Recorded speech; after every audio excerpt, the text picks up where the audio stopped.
Bonjour à tous, j'espère que vous allez bien et bienvenue dans ce Coach Talk. Je suis comme toujours accompagné d'Aldric Cassata. Aldric, comment vas-tu? Bonjour à tous, salut mon Chris, comment tu vas? Ça va très très bien. Déjà mieux, j'ai avalé la nouvelle de ce matin avec tous les chamboulements de l'UFC Abu Dhabi. Aujourd'hui, on va parler du weight cut, pas spécialement sur le fonctionnement, mais plutôt sur les solutions. Il y a souvent ces débats en ligne. Est-ce qu'il faut chercher à abolir complètement la méthode? Est-ce qu'il faut chercher à la limiter? Si oui, comment? Ou bien faut-il laisser comme ça et plutôt éduquer les combattants et les coachs à le faire le plus sainement que possible? Mais avant de se lancer, je propose que nous parlions un tout petit peu de notre sponsor qui sponsorise cet événement, Golden CBD. Donc un tout grand merci déjà à eux de supporter la chaîne et de nous faire confiance. Donc on va aller très rapidement. La première partie, c'est pourquoi prendre du CBD pour un non sportif. C'est pour limiter le stress et l'anxiété, tout simplement. Ce qui va in fine améliorer la qualité du sommeil. Et pour un sportif comme toi, c'est un bon produit pour réduire les inflammations et donc améliorer la récupération musculaire, chose que tu revendiques très très souvent. Ouais, moi j'ai consommé tout ce qu'ils m'ont envoyé et avis, je certifie, c'est bon. C'est très bon pour moi, excellent, très bien organisé, très bien packagé et je recommande. Je recommande fortement même. Moi, personnellement, j'ai surtout kiffé les thés. J'en ai pour preuve quasi plus. Là, je finis mon dernier. Et les bonbons, comme tu avais dit sur un autre podcast, c'est ultra facile. Il m'en reste 3-4. Donc, pareil, j'ai consommé, j'ai apprécié et je trouve que je dors mieux. Le seul truc que j'ai plus consommé, c'est les gélules pour le sommeil. Parce qu'en tant que papa, avec mon bébé qui se réveille en plein milieu de la nuit, de temps en temps, j'étais tellement loin, tellement profond dans mon sommeil que j'arrivais plus à aider ma femme de nuit. Et donc, c'était problématique. Euh, Je fais un rapide résumé des arguments, parce que là, on a dit pourquoi le CBD, pourquoi Golden CBD. C'est une boîte de passionnés. C'est 100% légal, il y a moins de 0,3% de THC. C'est du CBD bio. Ils sont numéro 1 en France. 40 000 clients satisfaits et plus de 50% de leurs clients sont fidèles. Ils ont des bonnes reviews sur Trustpilot, 1500 reviews sur une moyenne de 4,8. La livraison est rapide et discrète. On en a fait les frais. Et L'expérience, ouais. très important, il y a moins 25% avec notre code promo FIGHT, tout simplement. Le lien est en description de la vidéo. Et on vous invite vraiment, pour tous ceux qui hésitaient à tester le CBD, bah, c'est le moment puisqu'on on a une très très belle réduction. Si tu veux ajouter quelque chose, c'est le moment. Sinon, on part sur la discussion du jour. C'est parti pour la discussion du jour. Ok, bon. Pour tous ceux qui savent pas, le peu de personnes qui ne savent pas, on va quand même expliquer brièvement et rapidement ce en quoi consistent les méthodes de cutting et la méthode de rebond. Et pour ça, je te laisse la parole. Est-ce que tu peux expliquer et vulgariser au maximum le principe du weight cut? Non mais je pense que c'est nécessaire, tu as raison, parce que sur Twitter, je lis beaucoup d'aberrations, les gens ils comprennent pas. Il a une pommade magique qui lui fait perdre du poids. Non, il n'y a rien de magique, il y a du travail, de la souffrance pour les fighters. Et, et c'est surtout ça qu'il faut relater. Donc, un fighter arrive à un poids qui est le plus maximisé possible pendant sa fight week. La fight week, donc, qui démarre le lundi ou le mardi pour un combat le samedi soir. Et il va commencer à perdre du poids pour arriver à la veille de la pesée où il va se déshydrater euh, partiellement, totalement, gravement. Ça, on en parlera pendant le podcast. Mais il va perdre un maximum de poids pour rejoindre sa catégorie de poids. Puis en plus, il va peser le lendemain matin entre 9 heures et 11 heures et il va avoir une trentaine d'heures, des fois 40, pour se réhydrater. Voilà, ça c'est le principe fondamental. C'est de la déshydratation, c'est pas de la perte de poids. Et effectivement, cette déshydratation couplée à une alimentation très faible pendant la fight week et hyper protéinée fait que il peut y avoir également un rebond important après ça. Ils mangent peu, ils mangent que des protéines, ils boivent peu, ils se surhydratent d'un côté. Il y a toute une expertise scientifique, mais qu'on a déjà développé, mais qu'on pourra redévelopper lors d'un autre podcast. Derrière, ils se déshydratent et donc réalisent ce qu'on appelle un rebond euh, hydrique et glucidique qui va leur permettre après d'être à plus 5, plus 8, plus 10 de leur catégorie le jour du combat. Et c'est très important que tu parles du rebond parce que j'imagine que chez vous aussi ça arrive très souvent quand on parle de cut et qu'on dit qu'un combattant a perdu 6 kilos sur 24 heures ou ce genre de choses. On reçoit beaucoup de DM genre c'est quoi votre méthode, etc., etc. pour les gens qui veulent perdre du poids rapidement et il faut vraiment leur expliquer que c'est ultra temporaire et dangereux. Donc c'est pas un régime, c'est pas une solution qu'on peut utiliser pour perdre du poids et conserver le nouveau poids. C'est un peu comme un jeûne prolongé. Évidemment, on va perdre des kilos mais dès le moment où on reprend la vie normale, ben, le poids de base revient évidemment très très rapidement. Euh, Merci pour les explications. Je pense qu'on, comme tu l'as dit, on va pas rentrer spécialement dans le détail des méthodologies ni quoi que ce soit. Par contre, je propose qu'on bosse à l'envers dans ce podcast. On va faire un spoiler alerte parce que il y a toujours trois pensées, on va dire. Il y a ceux qui veulent l'abolir complètement. Ils disent le weight cut, c'est une façon de tricher légalement et c'est pas normal. Il faut pas du tout de weight cut. Il y a des personnes qui se positionnent un peu entre les deux et qui vont dire bah, il faut le limiter. Il faut essayer d'éviter que ce soit trop drastique chez certains athlètes qui exagèrent avec ces méthodes. Et puis il y a des personnes qui disent bah non, ça fait partie du sport, ça fait partie du métier de combattant et il faut laisser tel que c'est pour le moment. Il faut juste éduquer de manière générale le public et surtout les athlètes et coachs pour qu'ils le fassent de la manière la plus safe possible avec le moins de risques pour la santé. Euh, Qu'est-ce que toi tu en penses? Est-ce que toi tu te positionnes sur laissons comme ça mais éduquons le public ou bien sur limitons les règles liées au weight cut ou bien il faut trouver des méthodes pour abolir cela? Je vais donner ma façon de penser, puis je vais faire un petit peu d'historique après, un peu d'histoire. Moi, je Je t'en pense prie. qu'il faut laisser comme ça. J'ai malgré tout bossé sur des solutions que je proposerai pendant ce podcast, parce que je trouvais l'idée que tu as eu très bonne. Cela étant, j'aimerais préciser d'autres choses. Aujourd'hui, en MMA, il n'y a pas de choses qui ont été inventées. Moi je suis pas fan du tout de ce que fait le One. Je trouve ça peu ou pas précis du tout. C'est pesé, c'est truc d'hydratation, parce qu'on voit que même avec des balances qui valent 5-6 000 euros, et c'est le cas de la diététicienne Mélanie-Émile Vollerin, avec qui je bosse et avec qui à qui je passe un grand coup, on voit que des fois, en fonction de l'alimentation, en fonction de l'effort qui a été fait un petit peu avant, ça peut fausser ces données.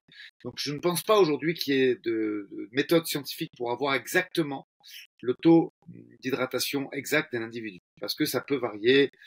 Le muscle qui est en train de se refabriquer. Enfin, il y a beaucoup de paramètres scientifiques qui font que c'est imprécis.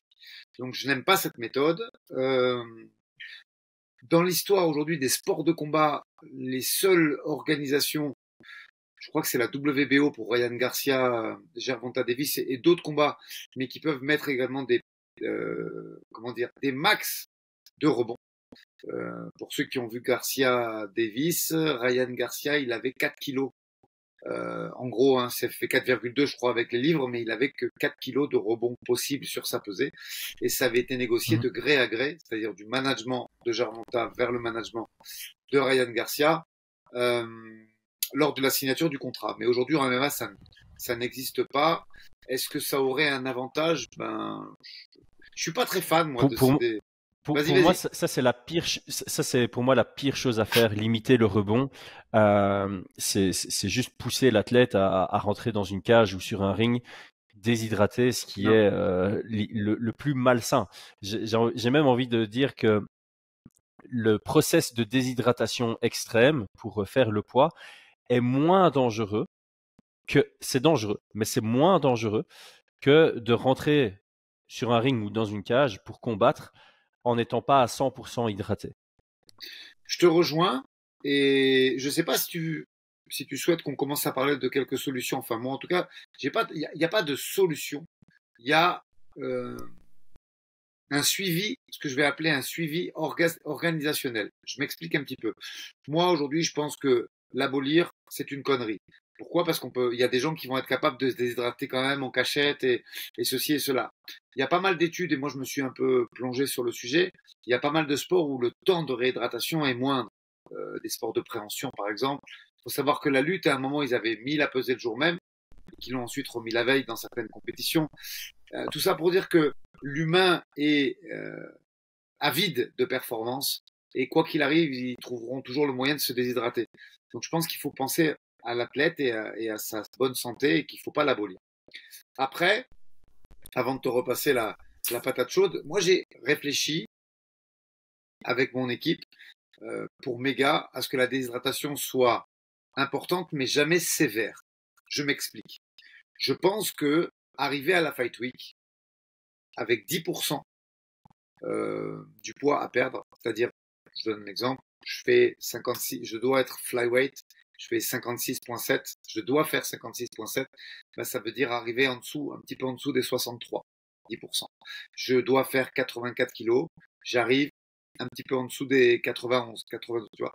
Et quand tu vas démarrer ensuite ta surhydratation et ta restriction calorique importante, tu vas perdre naturellement pour arriver à une déshydratation, c'est-à-dire juste le moment où tu vas te déshydrater légèrement et te peser de l'ordre de 5%.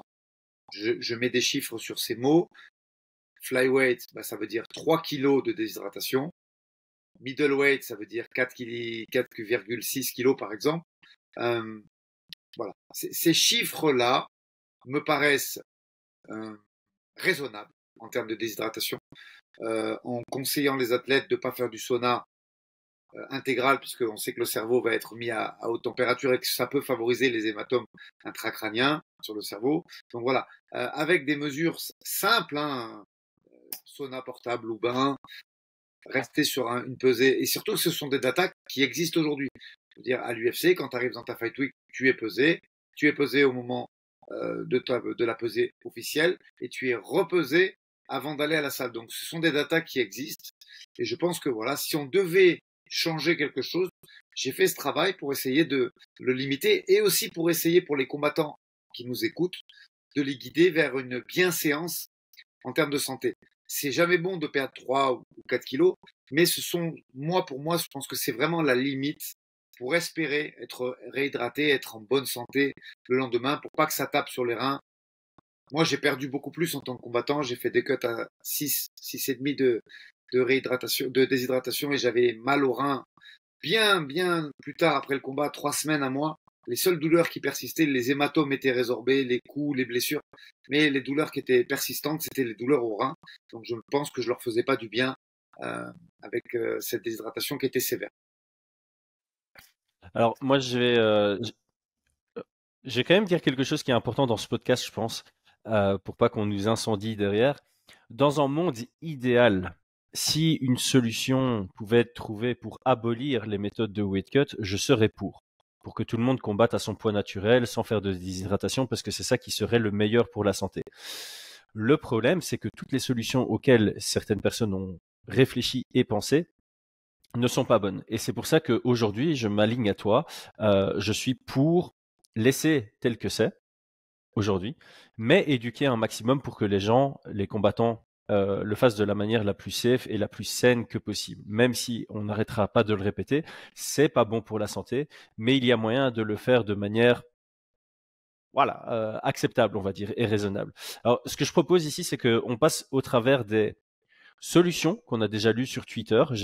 Ici, dans mon script, j'ai regroupé les classiques et expliqué pourquoi c'est pire que laisser comme c'est pour le moment. Parce que c'est vraiment ça. La position que toi et moi, nous prenons aujourd'hui de laisser tel que c'est parce que il n'y a pas mieux, selon nous. C'est la moins pire. C'est comme ça que j'ai envie de l'exprimer. Et j'irai un peu plus loin. Étant fan de stratégie, je pense que ça fait aussi partie de la stratégie de carrière, de savoir combien tu dois cut. On en a déjà parlé. Les lutteurs, ils vont cutter un peu plus que les strikers. Et je pense que gérer ton poids fait partie de ta carrière MMA, ça fait partie de la stratégie, et voilà, tu peux vouloir venir plus léger face à certains adversaires parce que tu penses que ta mobilité, ton agilité, ta vitesse seront les éléments clés vers une victoire, et de temps en temps tu peux vouloir venir un peu plus lourd parce que tu penses que le grind, la pression, le grappling seront les éléments qui vont t'amener vers la victoire. Alors, la solution la plus classique qu'on lit toujours, on en a déjà un peu parlé, peser juste avant de rentrer dans la cage.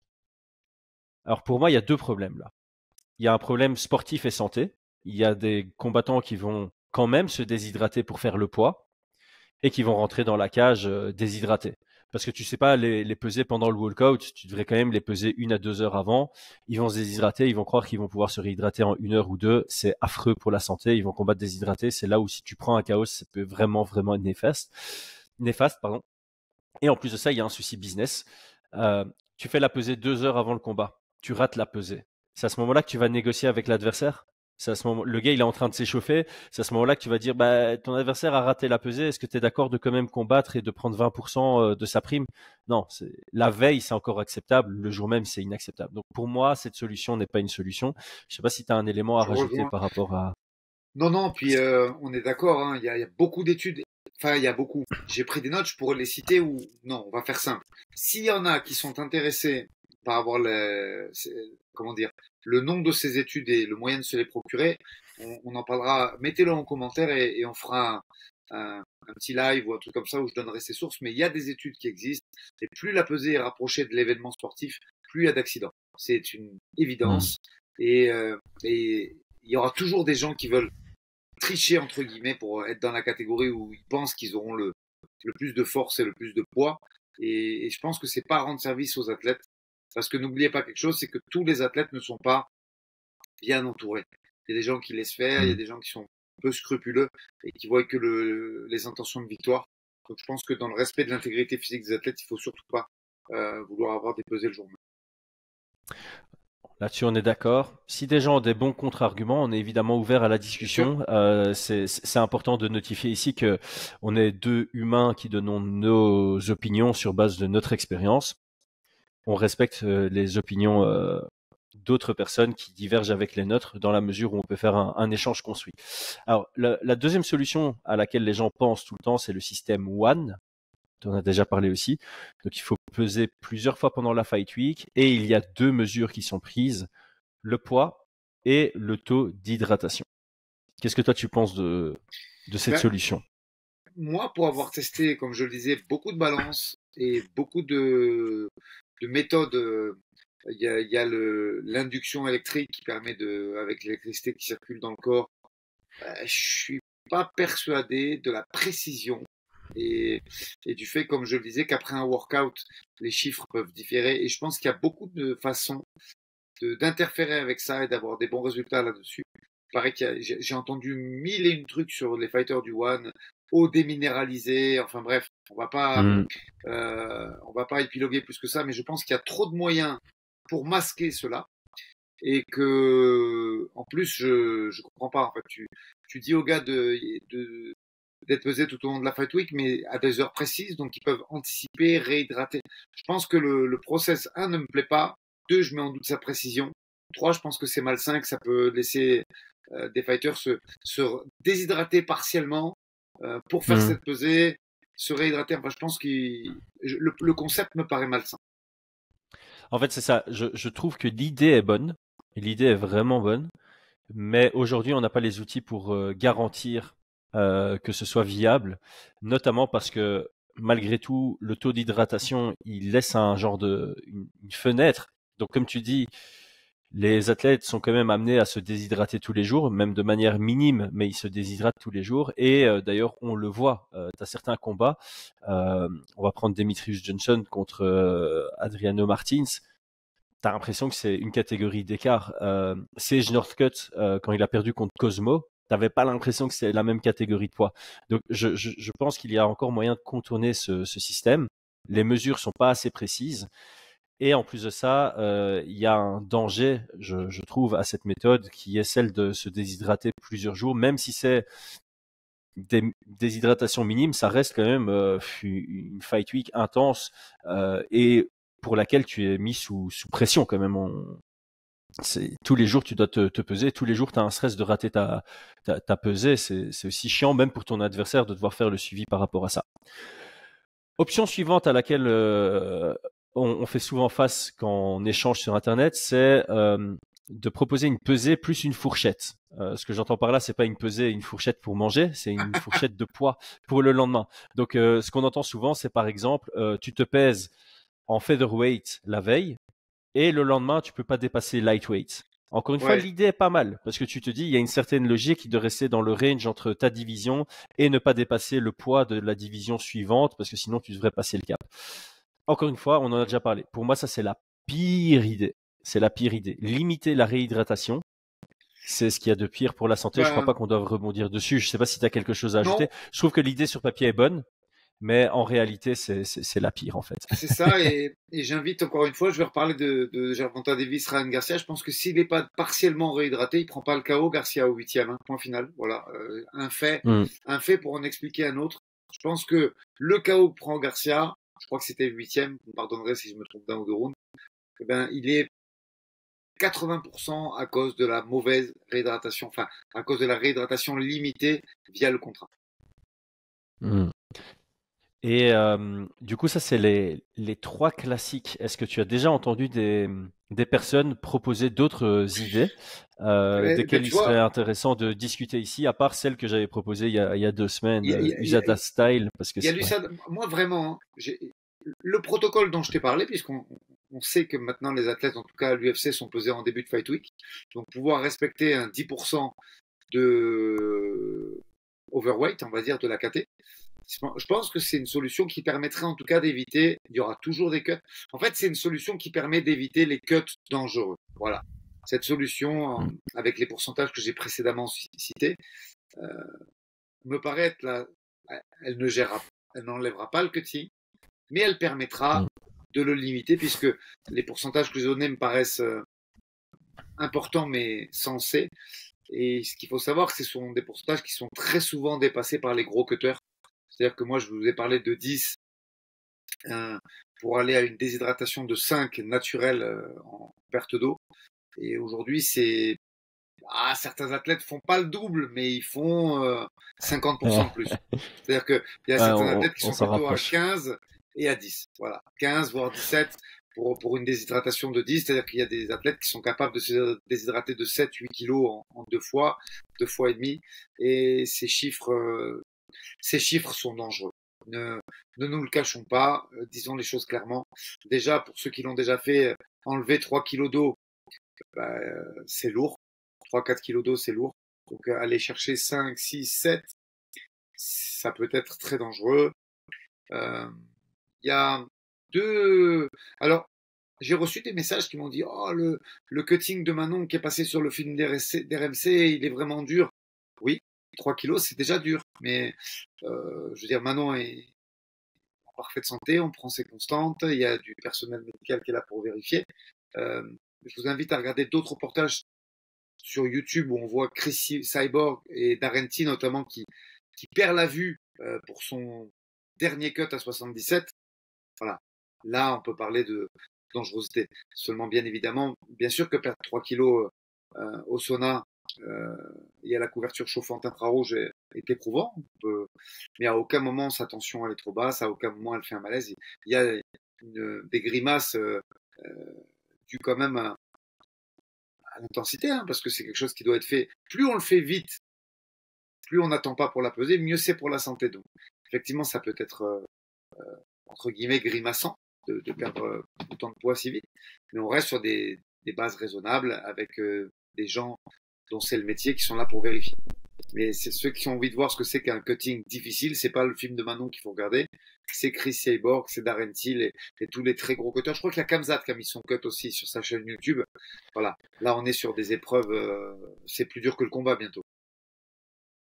Ouais, c'est pour ça que on voit évidemment l'humain est poussé à l'exagération dans la performance et donc même des grands professionnels parce que tous les noms que tu as cités là, Khamzat, voilà, il va arriver à son 13e, 14e combat professionnel et il commence à monter dans les rankings UFC. Cyborg, ancienne championne Invicta, ancienne championne UFC, championne Bellator, on parle pas de n'importe qui.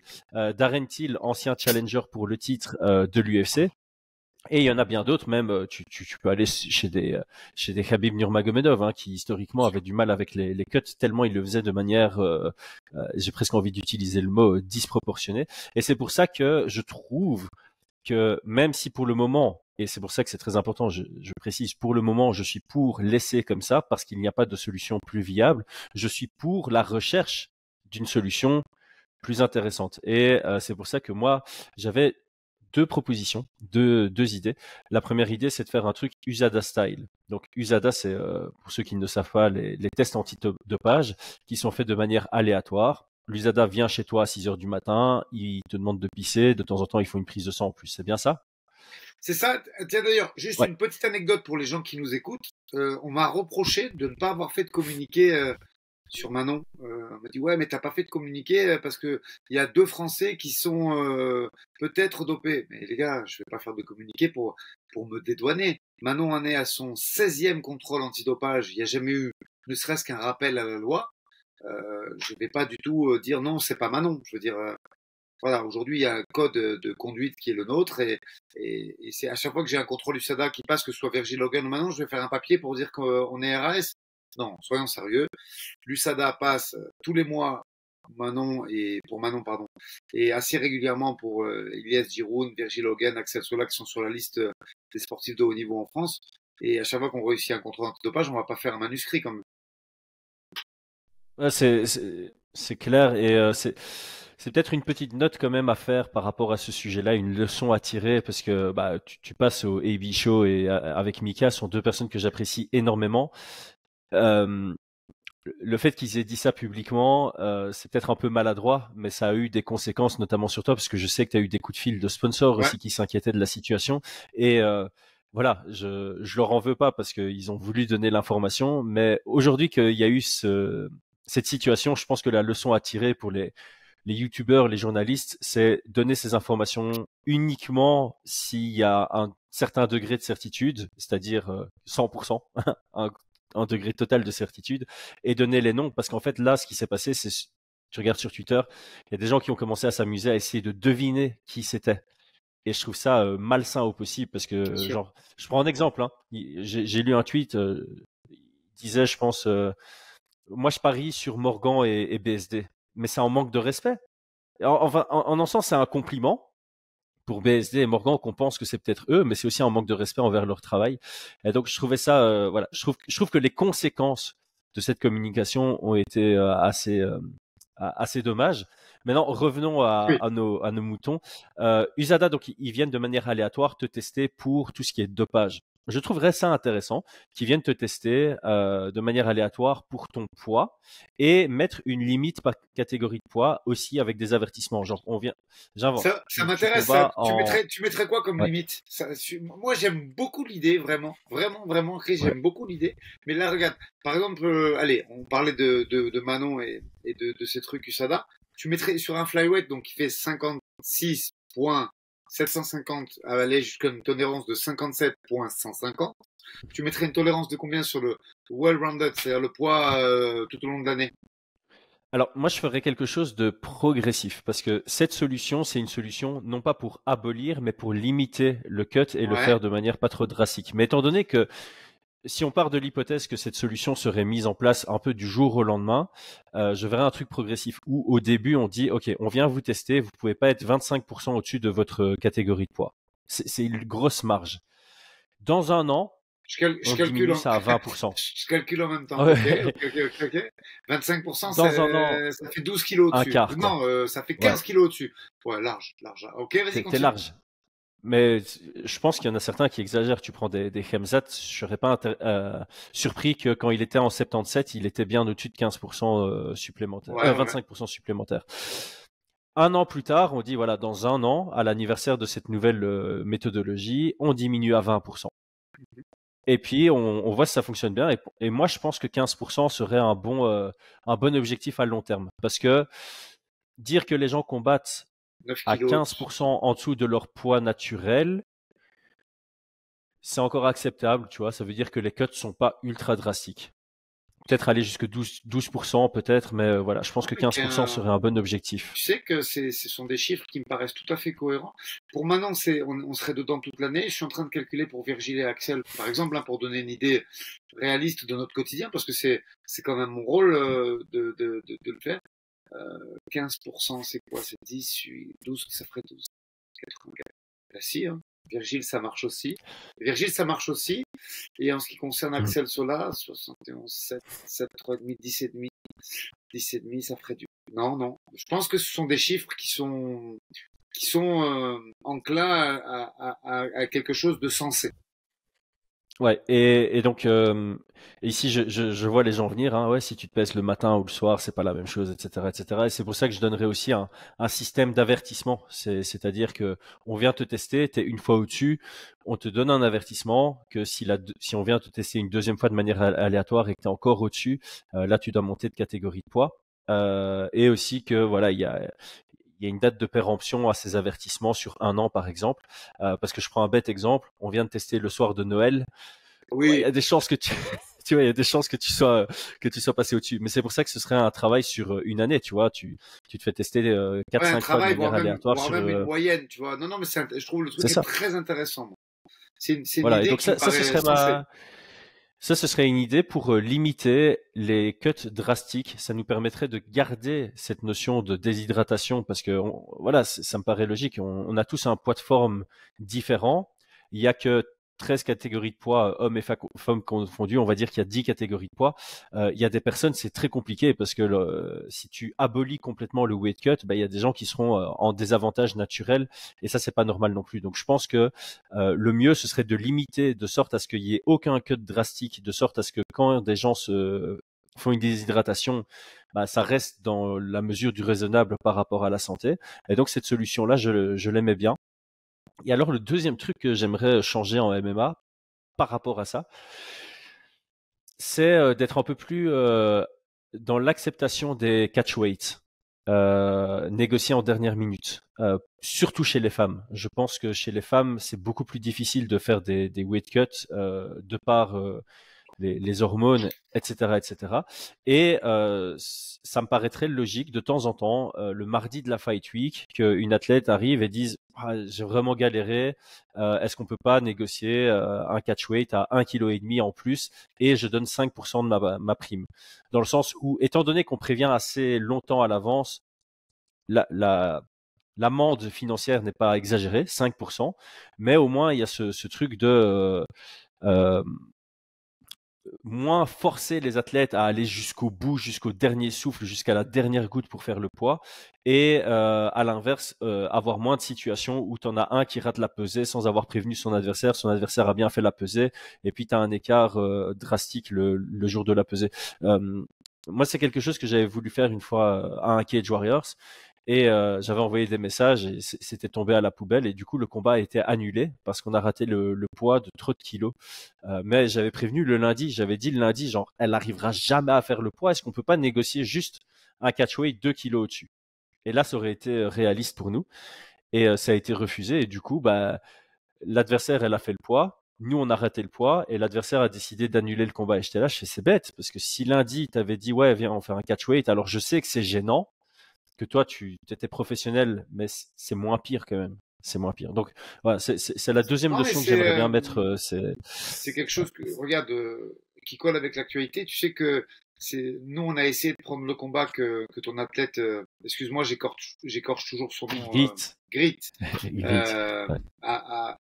avait pull out et on a essayé de reprendre le combat avec Manuela Marconetto et et je crois que de toute l'histoire du club, c'est la deuxième fois qu'on ratait le poids. C'est la deuxième fois Et que c'est je là où ratais j'allais un. y venir. Et tu vois, Les catchweights, surtout sur les short notice. On c'est devrait ça. en avoir beaucoup plus On a, souvent. on a accepté parce que c'était une bonne opportunité pour Manuela. Et c'est ouais, je crois qu'on a 212 combats ou 213 combats référencés Tapo. Et c'était la deuxième fois qu'on ratait un poids puisque Manu, elle a réussi à peine à descendre sous des 60 kilos. Parce que, effectivement, on a pris le catchweight. Que quand moi j'ai pris le catchweight il y avait une semaine, j'avais aucune idée, et elle non plus qu'elle allait avoir j'allais dire ragnagna, mais je voulais employer le terme normal, ses périodes, c'est comme ça qu'on dit. En Et anglais, voilà, c'est période. voilà. En français, je crois que c'est ses règles. Le terme. Ouais. Bon, bah, voilà, Ouais. vous avez compris. Enfin, on voit de quoi on parle. On voit de quoi on parle. Et voilà, et peser raté, parce qu'effectivement, chez les femmes, c'est un phénomène qui peut arriver chez les hommes aussi, hein. Il y a des moments où ça perd pas le poids.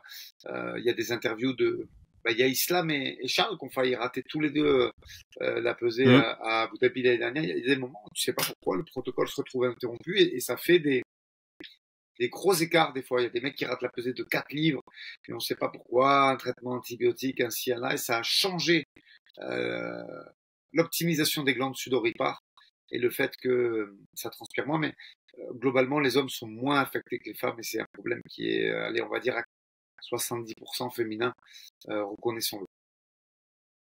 C'est clair. Et c'est pour ça que j'aime bien cette solution, mais il faut encore la réfléchir plus loin parce qu'il y a probablement des mecs qui en abuseraient par facilité aussi.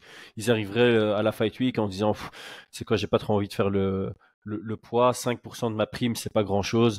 J'ai proposé à mon adversaire d'accepter un catchweight 3 kilos au-dessus et je lui donne 5% de ma prime. Voilà, il faudrait éviter les abus, mais je pense que ça pourrait sauver pas mal de situations. À la fois la situation où tu en as un qui est vraiment allé au bout et qui est littéralement mort la veille de son combat, ce qui est très mauvais pour lui, et de l'autre côté, sauver des combats avec des mecs qui ont juste complètement foiré et, euh, et au moins avoir prévenu l'adversaire quelques jours à l'avance plutôt que à la pesée. De temps en temps, tu vois ça, tu as des mecs qui arrivent, ils ont 3 kilos de trop et leur adversaire n'était pas au courant. Leur adversaire découvre ça au moment de la pesée. Et je trouve ça anormal, donc ça c'est quelque chose que j'aimerais Non, mais je te rejoins. changer. Mais donc Puis, voilà pour puis mes je pense solutions. que ça colle avec l'actualité. Tu vois, on a fait un podcast un peu, pas dramatique, mais enclin de mauvaises nouvelles ce matin. Et pour revenir sur l'épisode du staphylo, moi je pense que ce genre d'infection peuvent arriver à tout individu, mais arrivent bien plus fréquemment quand il y a une restriction calorique importante, puisque donc le corps, bah, s'il maigrit, c'est qu'il est en carence, et s'il est en carence, c'est qu'il va faire optimiser le fonctionnement de certains paramètres vitaux, mais qui va laisser, peut-être que les globules blancs vont descendre, ou peut-être il va être moins vigilant sur des infections, et voilà ce que ça peut provoquer. Donc je pense que il n'y a pas que les combats qui sautent à cause des pesées ratées, il y a aussi les combats qui sautent à cause de la restriction calorique trop importante de certains athlètes. Et on sait que Costa en fait partie puisqu'il est, comment dire, familier avec le fait de négocier des catchweights. On se rappelle de Costa Vettori où il n'a pas eu envie de faire le poids. Je pense que il est quand même un peu lunatique le Polo, même si moi j'aime bien le combattant. Et voilà, et je pense que l'infection qu'il a eu au coude nécessitant une opération, et au moment où on parle, on sait qu'il n'y a aucune certitude, mais c'est toujours très incertain, bah, c'est dû à la restriction calorique à 90%, je pense. Hmm. Ouais, c'est pour ça que c'est voilà, comme on a dit depuis le début du podcast, c'est toujours bon de le rappeler. On est conscient que le cut c'est pas optimal, mais pour l'instant, par rapport à toutes les solutions proposées par tout le monde, n'importe qui ou même les promoteurs, on est dans la situation la moins pire vis-à-vis de ça. Et je pense sincèrement que la seule manière actuellement d'améliorer la situation, c'est ce truc de peser aléatoire. Encore une fois, le problème, c'est qu'il n'y a que l'UFC qui pourrait se le permettre. Ou le Peut-être le PFL maintenant, PFL, parce que je peut-être crois le ils Bellator, sont peut-être le SNA aussi. One. Ouais, c'est ça. Mais en gros, il y a très très peu de promotions qui pourraient se permettre ça. Ceci étant dit, le fait que les grosses promotions se le permettent, ça pourrait forcer aussi les combattants dans des plus petites promotions de se dire, bah, je vais déjà me caler à ça parce que mon objectif c'est d'y arriver. C'est ça. Et Et puis, on en parlait souvent avec Brian, tu vois. L'objectif c'était d'aller à l'UFC. On avait fait les checks médicaux de l'UFC euh, pour pouvoir prendre des short notice à l'époque parce que c'est intéressant de le faire. ouais, c'est ça, il faut que ça reste l'objectif. Mais bon, écoute, si déjà on arrive à peu près à réguler le haut niveau, on sait que pour les orgas mineurs, il y a, je pense qu'il faudrait juste déjà se limiter à ça et Hmm. peut-être arrêter les folies, parce qu'il y a des folies quand même dans les organisations mineures. Il y a des pesées vidéo. Moi, j'ai vu des tout et n'importe quoi, euh, des pesées non présentielles. Enfin, c'est un quand même, mais sur des orgas entre guillemets connus. Hein, je parle pas de. Moi, je vais jamais dans une orga qui n'a pas de précédent, mais j'ai vu des choses, même dans des organisations italiennes qui sont là depuis longtemps, des choses catastrophiques. Donc, je pense que voilà, si on devait. Moi, j'aime beaucoup ta solution et je la trouve intéressante pour les big leagues. Et puis voilà, et puis peut-être qu'après les différentes commissions euh, qui gèrent les pays européens devraient au moins se caler sur des pesées à plus 30 heures, enfin moins 30 heures avant l'événement, Ouais. et peut-être Hmm. abolir les pesées vidéo et autres folklore qu'on peut avoir dans des orgas quand même assez connus euh, en Europe, puisque je l'ai vu moi en Angleterre, dans certaines orgas, je l'ai vu en Italie, ce genre de trucs, et là en fait ça veut juste dire qu'il n'y a pas de pesée du tout. c'est peut-être encore plus grave Ouais. avec l'écart de poids qui pourrait mettre en péril l'intégrité physique d'un des deux combattants le lendemain. Et ça, c'est important à préciser. Moi, j'ai beaucoup aimé la mise à jour de l'UFC de faire une pesée la veille au matin plutôt que la veille en fin d'après-midi, en même temps que la pesée cérémoniale. Il y a beaucoup de gens qui se sont trompés en pensant que le fait de faire la pesée la veille au matin, c'était pour permettre à l'athlète de faire un truc encore plus hardcore. La réalité, c'est juste pour laisser plus de temps à l'athlète de se réhydrater, parce qu'on dit souvent, surtout qu'ils n'ont plus droit à l'intraveineuse. Quand tu as droit à l'intraveineuse, je pense que c'est beaucoup plus facile de te réhydrater totalement en 24 heures. Sans intraveineuse, c'est littéralement impossible. Et à la limite, sur les gros cuts, il faut même 48 heures. Donc le fait qu'on soit passé à 30-36 heures, c'est une amélioration parce que c'est mieux pour assurer que la majorité des athlètes rentrent hydratés à 100% dans la cage. Et j'avais lu quelque chose que si tu es hydraté qu'à 95%, c'est pas 5% de performance que tu perds, mais c'est directement 20% de performance. Ça se démultiplie. Et donc, c'est très important de laisser ce temps aux athlètes de se réhydrater. Ça, c'est un point qui est absolument crucial. Et j'espère aussi, je pense que le Cage Warrior s'était très vite adapté à ça aussi. Il faisait aussi la pesée à 10 heures le matin à la veille, dès que l'UFC a fait cette mise à jour. Le KSW, on pose pas la question parce que là, les intraveineuses sont autorisées. Donc voilà, mais là, c'est le matin plus intraveineuse. Donc tout est nickel au KSW sans grande surprise. Mais voilà, je pense qu'on a fait le tour de la question. On se dit que c'était un court coach talk. Bah, On écoute, gagne 20 minutes pour que je puisse faire le montage plus rapidement.